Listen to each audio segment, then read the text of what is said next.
é um repórter surgente especial. Nós estamos na sede do Sindicato dos Petroleiros do Rio de Janeiro para participar do evento dos Amigos do MST, que acontece todos os anos, mas que neste ano foi aqui na sede do Sindipetro RJ. Os trabalhadores rurais sem terra do MST lutam para a riqueza da terra produzir riquezas para quem nela trabalha, lutam pelo direito à vida e têm sido parceiros permanentes dos petroleiros na luta para que as riquezas do nosso subsolo, como o petróleo e o gás, também estejam a serviço e à disposição dos seres humanos que moram aqui no Brasil, para garantir a nossa soberania, a nossa independência. Então, esta parceria e a presença do MST aqui hoje, fazendo o seu movimento de comemoração da luta durante esse ano de 2007, no mesmo dia que o Sindipetro RJ lança a nossa rádio petroleira, é emblemático. São movimentos que têm o mesmo objetivo, a riqueza de uma nação a serviço dos seres vivos e dos seres humanos que habitam esta nação. Esse sindicato tem uma tradição e sempre foi uma trincheira de luta.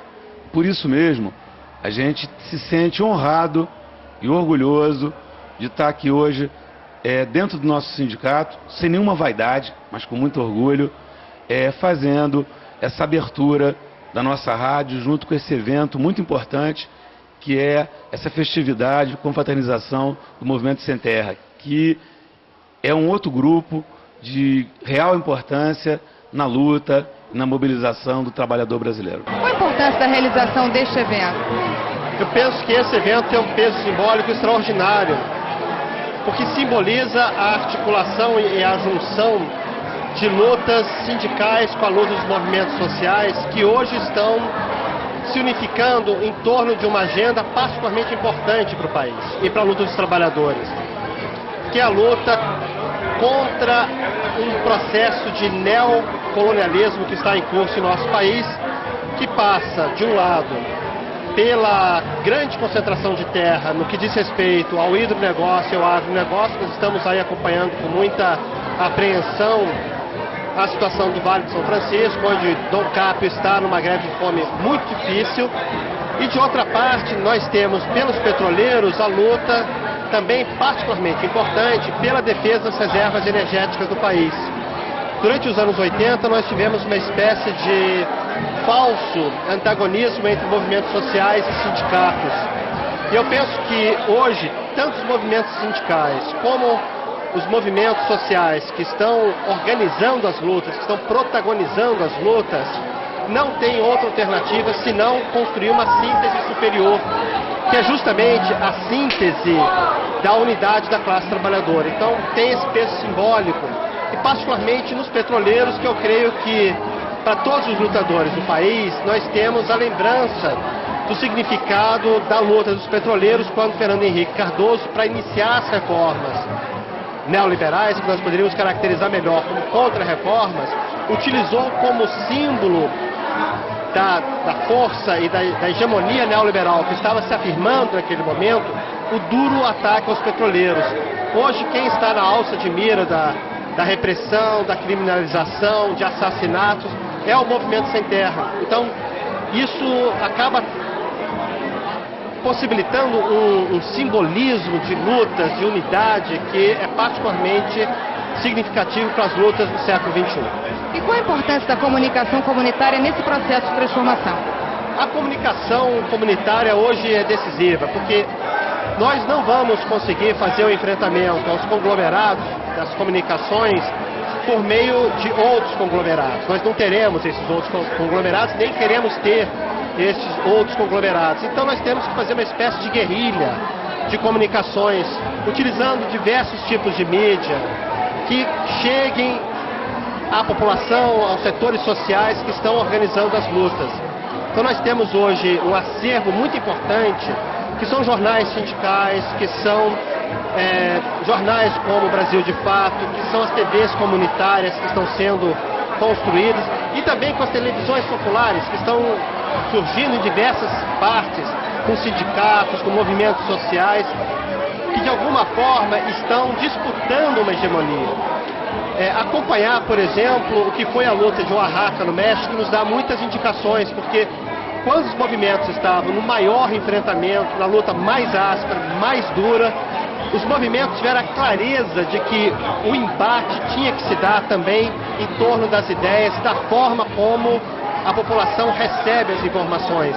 E não foi casual que a Assembleia Popular dos Povos de Oaxaca fez a ocupação dos meios de comunicação, justamente para construir condições de se dirigir à população, dialogando com outra estética, com outro padrão de argumentação, que permita um grande envolvimento, um sentimento de pertencimento do povo às lutas que são do povo. Então eu acho que é decisivo nós priorizarmos e investirmos nessa forma de comunicação.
Nesse processo de cooperação e de agroindustrialização, tem muita coisa para fazer, mas já tem uma gama grande de produtos que nós trouxemos aqui para o 5º Congresso, e que o fato de nós virmos com esses produtos para o 5º Congresso anima as famílias, nos incentiva, porque a gente, junto com outros companheiros e companheiras do Brasil inteiro, chega à conclusão que de fato o caminho é esse.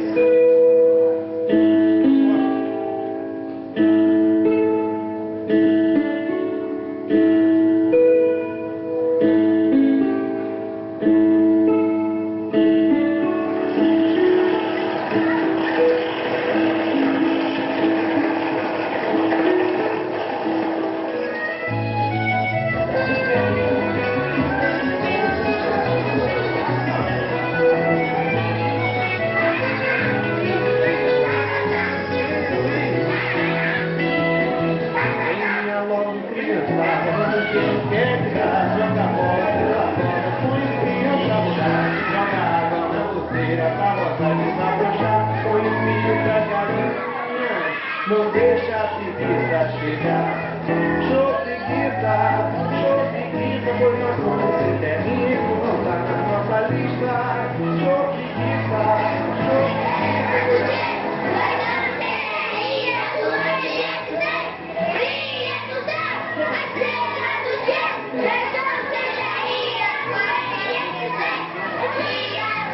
o MST é nossa grande família.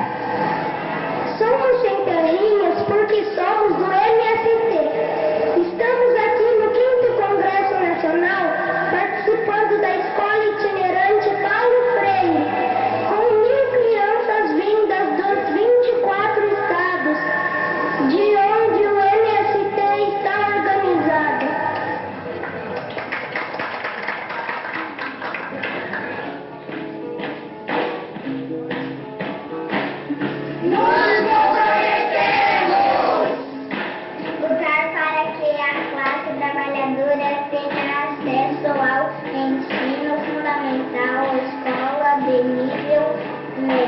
E a universidade pública, gratuita e de qualidade.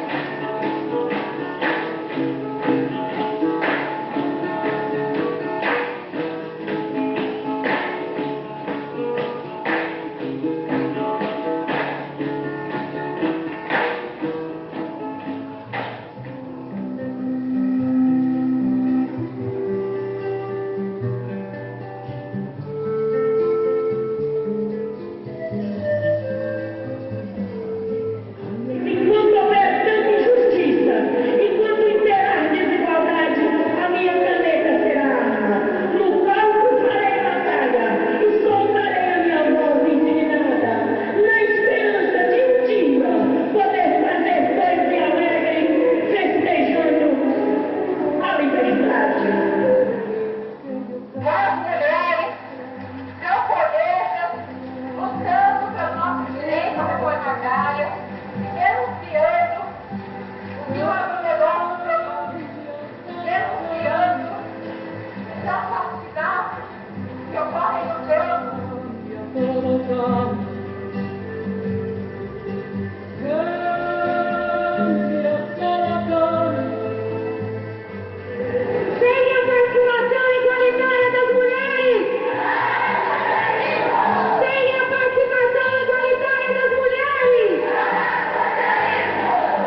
felicidade e paz para que a reforma agrária seja implantada em nosso país.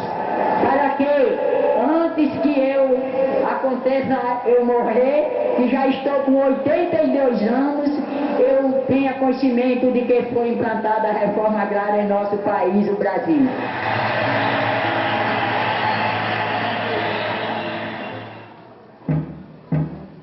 Nos comprometemos a articular com todos os setores sociais para construir um projeto popular que enfrente o neoliberalismo e o imperialismo. Hoje o Brasil deixou de ser a 7ª economia do mundo e agora é a 6ª economia do mundo, segundo o BIRD.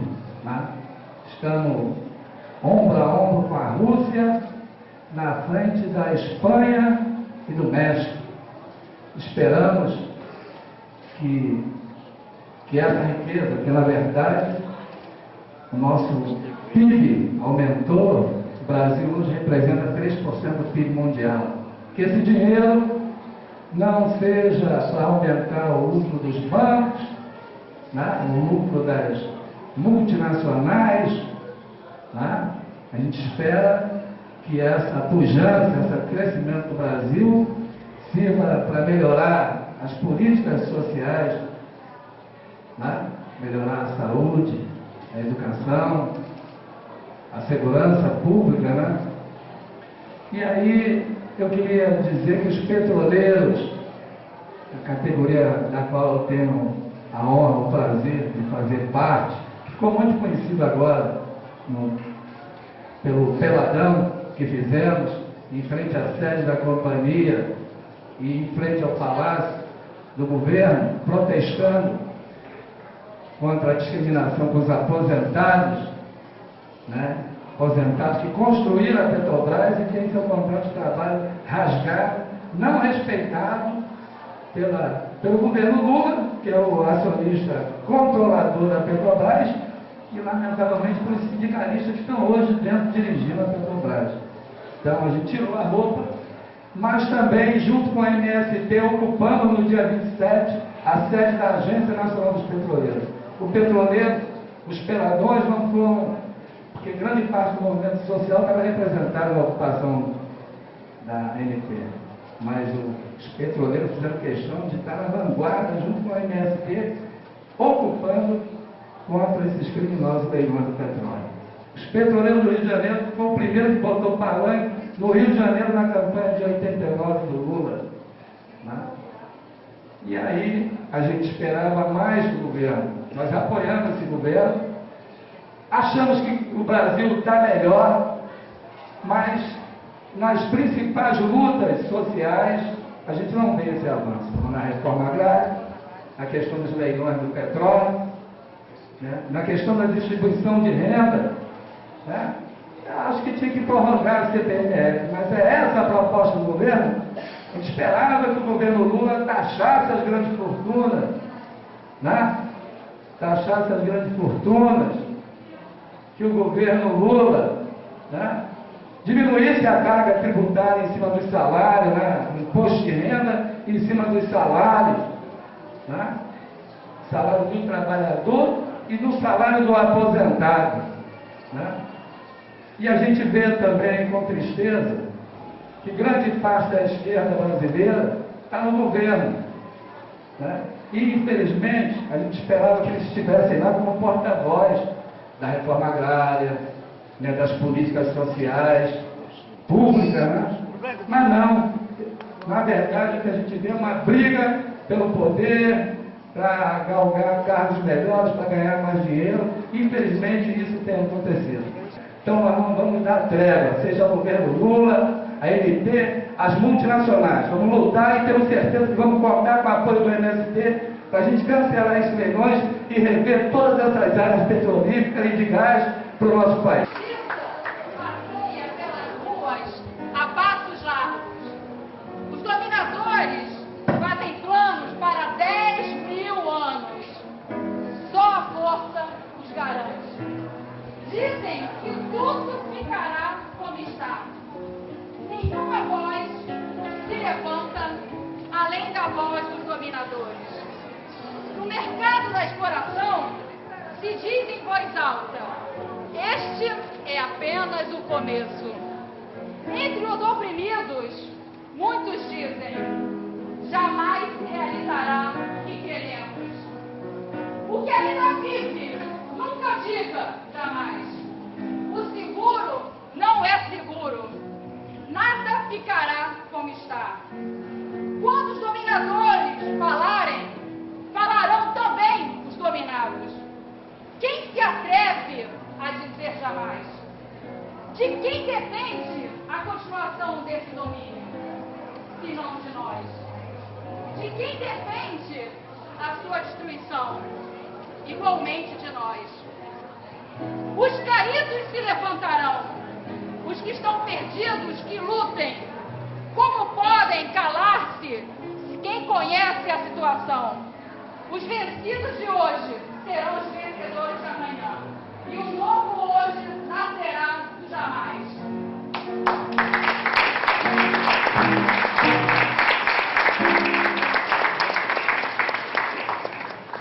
Stedley, o que mudou na luta pela terra nos últimos anos, além de terem mudado o nome latifúndio para agronegócio?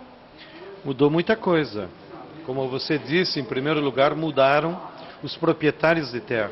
No passado, havia aquele latifundiário atrasado, pecuarista, como nós dizemos, era o gigolô de vaca, que acumulou muita terra e não botava em produção. Agora, com o agronegócio, há uma parceria entre o fazendeiro capitalista e as empresas transnacionais, que fornecem os insumos, que controlam o mercado e impõem o preço a esses fazendeiros. E, por outro lado, isso gera, então, um novo inimigo para a reforma agrária. E, do nosso lado, a reforma agrária também alterou a sua natureza. Há 10, 15 anos atrás, quando nós estávamos ainda no modelo de desenvolvimento de industrialização dependente, havia a possibilidade de um casamento entre a economia camponesa, pequeno agricultor, com a indústria. Havia uma integração. E, portanto, cá entre nós, ao burguês industrial, não lhe importava o camponês, porque ele fazia uma parceria. O camponês poderia conviver com a indústria, tanto para fornecer mão de obra barata, quanto para fornecer produtos. Agora, como o modelo industrial foi derrotado, e o que domina agora é o neoliberalismo financeiro, eles não precisam mais dos camponeses. Então, a natureza da luta pela terra mudou. Não é mais apenas distribuir terra para integrar a produção com a indústria. Agora, a reforma agrária, ela tem uma natureza essencialmente de lutar contra as transnacionais, para mudar o modo de produzir na agricultura. Em vez de produzir para exportação, produzir para o mercado interno. Em vez de produzir com agrotóxico, produzir alimentos saudáveis. Então, a natureza da reforma agrária não é mais aquela reforma agrária clássica. Agora, como nós dissemos, é uma reforma agrária popular, que esteja também de acordo com os interesses de toda a população. E os riscos do biodiesel? Bem, o governo está tentando impor o chamado programa do biodiesel, que nós temos duras críticas. Primeiro, que eles usam a expressão bio equivocadamente. Na nossa opinião, da Via Campesina Internacional, inclusive, foi uma manipulação das grandes petroleiras para transformar o programa palatável. Só porque eles vão começar a produzir combustíveis de origem vegetal, que tem vida e é renovável. Bom, mas se todas as formas de vida você tem que botar bio, então eu teria que ser bio João Pedro, todas as pessoas têm que botar o bio antes, bio alface, né, bioplanta. Por que chamar de biodiesel, então? Nós achamos que é uma manipulação que é incorreto utilizar. Que o conceito mais adequado é chamar de agrocombustível.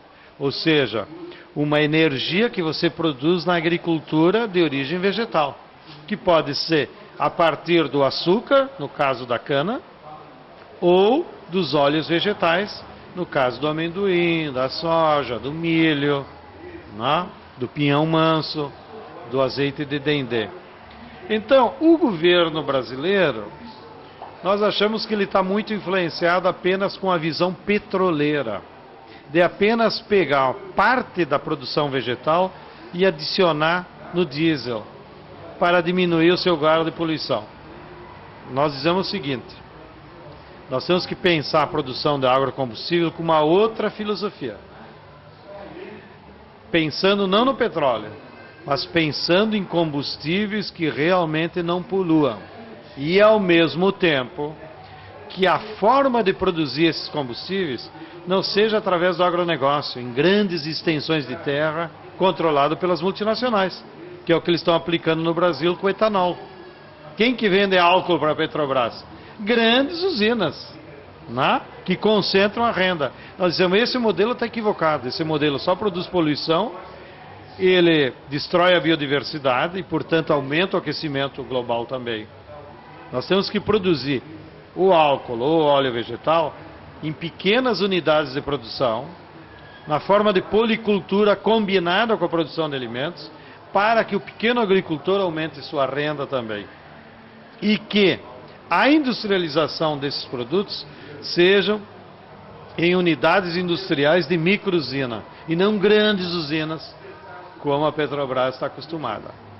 E é essa a nossa proposta. Por isso que nós estamos, inclusive, numa campanha com o governo Lula, se ele tiver coragem, de montar uma outra Petrobras, que não vai ser Petrobras, vai ser Agrobras. Ou melhor, nós estamos chamando de Empresa Brasileira de Agroenergia, para que essa nova empresa estatal, imbuída dessa filosofia do agrocombustível, possa de fato levar adiante um programa massivo em todo o país dos camponeses produzirem esse novo combustível. Porque se ficar apenas pela Petrobras, vai permanecer a lógica dos grandes fornecedores de mercado. E será que é possível fazer a reforma agrária da terra antes de fazer a do ar? É meio difícil. Eu acho que o Brasil está vivendo uma hegemonia muito grande do capital. Agora, cada vez mais capital internacional e financeiro. E essa hegemonia vem aumentando, acumulando todos os problemas do povo brasileiro. Quais são os problemas do povo brasileiro? Falta de emprego, falta de renda, falta de terra, falta de moradia, falta de escola, falta de cultura. Então nós temos que pensar um novo projeto popular para o Brasil que consiga resolver esses problemas do povo. E um desses problemas está inserido na cultura e na educação, o monopólio que eles fazem dos meios de comunicação. Então nós esperamos que no futuro as forças populares do sindicato, das igrejas, dos movimentos sociais, nós consigamos construir um projeto popular para o Brasil que inclua as reformas necessárias, seja da terra, da renda e dos meios de comunicação. Por isso você tem toda a razão. Uma não vem antes da outra. Elas só se viabilizarão dentro de um projeto popular para o Brasil. Grandes grupos privados estão comprando terras no Brasil. Quais os riscos da desnacionalização das nossas terras? Bom, primeiro, a Constituição brasileira é clara. É proibido que o capital estrangeiro compre terra na região de fronteira. Eles estão desrespeitando. Multinacionais têm comprado. É ilegal. O governo fica quieto. Segundo, é proibido pela Constituição o capital estrangeiro controlar mais do que 25% da área do município. Há municípios, inclusive na Bahia, o município de Eduardo Magalhães, metade das terras já são de empresas multinacionais. Então isso são exemplos estapafúrdios.